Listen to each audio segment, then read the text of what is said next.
In my darkest hours, darkest years, between the age of 15 and 20, have been the darkest years so far in my 31 years of life. I was consumed by the realization and the experience of the fact that nothing matters. And this inundated my being. This was my reality, so that's who I was as well. And I lived as if, nothing mattered. That was before I learned the deeper lesson, the deeper truth behind that. Because while nothing matters, there's a deeper truth to it that helps me exist now. So since the gods, since the universe, I believe in the gods and part of the source, all of that. I have spiritual beliefs, spiritual experiences. But philosophically, I am an absurdist, which means that I think that there is no inherent meaning to the everything. Now, you might ask, how can you say that if you're a spiritual person and have these spiritual beliefs? Meaning is not ascribed. Meaning is something that we assign. And the fact that nothing has any assigned or inherent meaning means we can ascribe our own meaning to it. Which means, if you want to call it God, you want to call it the source, for us to be free, there almost can't be meaning to anything. There can't be any inherent meaning. And this life has to be a search, with the realization that you're not going to find the meaning to life because there is no meaning. But you search regardless. Be happy searching in vain. Imagine Sisyphus happy as he rolls that boulder up the hill, knowing it's going to come back down on him, knowing that he's not going to accomplish it, knowing he's not going to get to that peak, but happily doing the labor regardless. So let's break it down to some down-to-earth, tired to the pavement kind of ideas. So, teen years, my whole reality was composed of nothing matters. And, okay, so let's work through this mentally. Nothing matters. It seems like everybody's awful. So many other people everybody's stupid. Everybody only cares about themselves. Nothing matters. Sure, correct. There's a difference between being consumed by that idea than just realizing it and living regardless. So,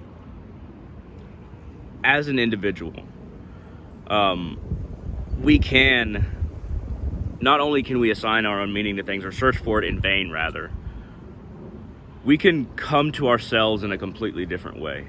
We can say, well, if nothing matters, then I have ultimate freedom, and I have freedom in a number of ways.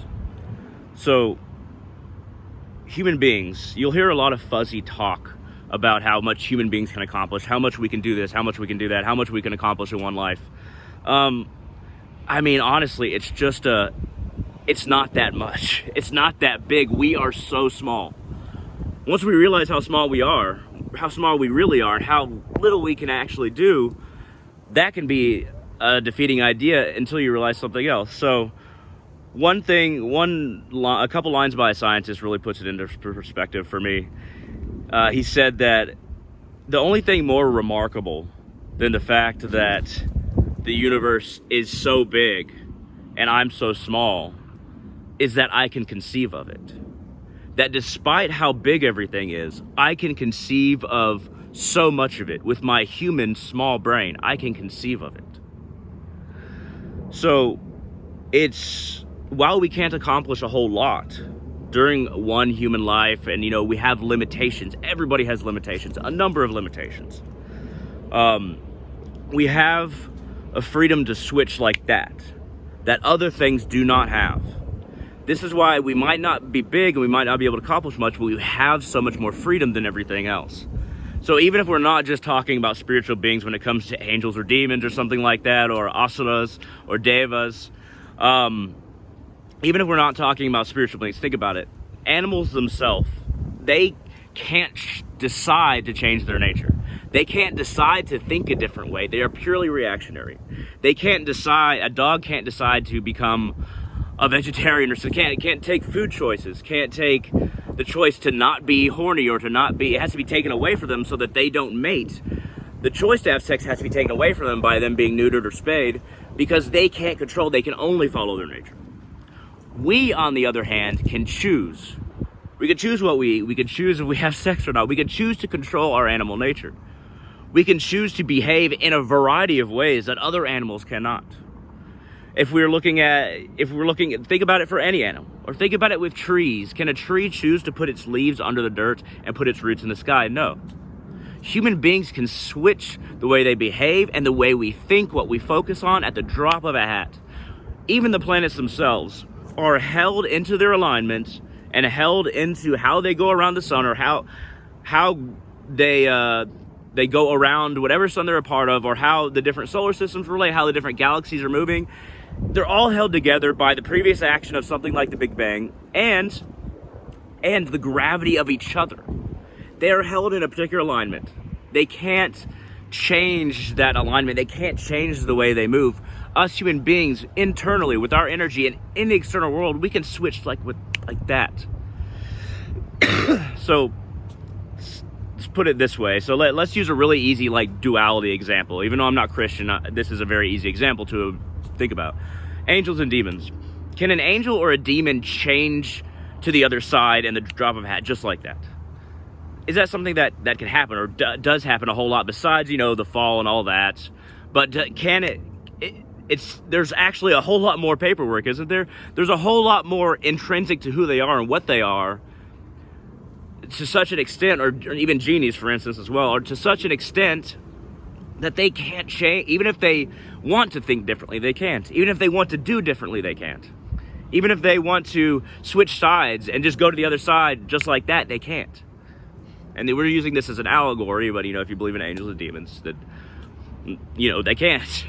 But think about it. You could go from following one God to the devil of that religion, just like that. You can choose to think differently, just like that. You can choose to follow something differently, just like that. You can choose to change your life and what you believe, just like that. Nothing else can change its inherent nature like human beings can. The gods themselves, they fall into a certain role. They fall into a certain portion of everything, and they have to perform that role. They have these duties that they have to perform. They cannot change their duties. We can. There's, and the allegory of the angels and demons, there's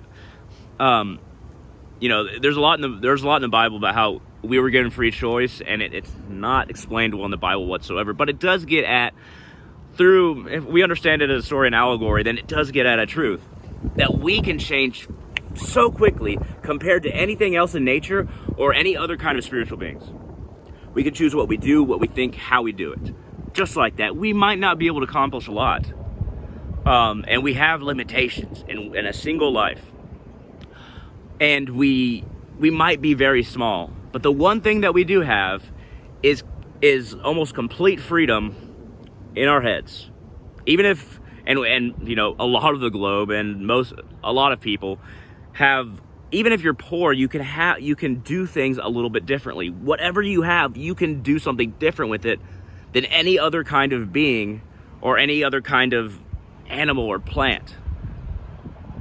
So while nothing matters, I think the hope in there, and the going against, how everything is pointless, is that all these things might be true, but we can we can use what we have, this small life, our small abilities, our small ability to think and understand, and we can do so many more things with it than anything else.